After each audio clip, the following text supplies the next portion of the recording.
In this video, I will show you how to create a ripple effect in After Effects. First, make sure you have your clip in the timeline. Select the clip and go to the Effects and Presets panel. Search for Ripple Dissolve. This effect is part of Boris FX Continuum, so make sure you have it installed. Now, drag and drop the effect onto your video clip.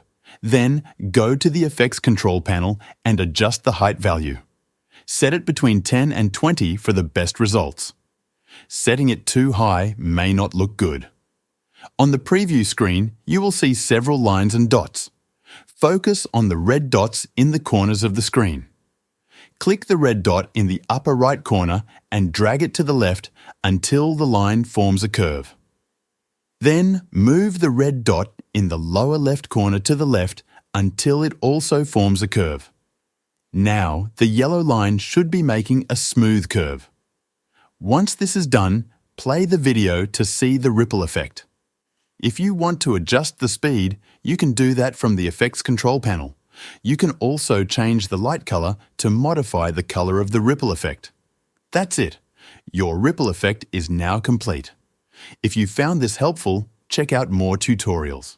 Thanks for watching.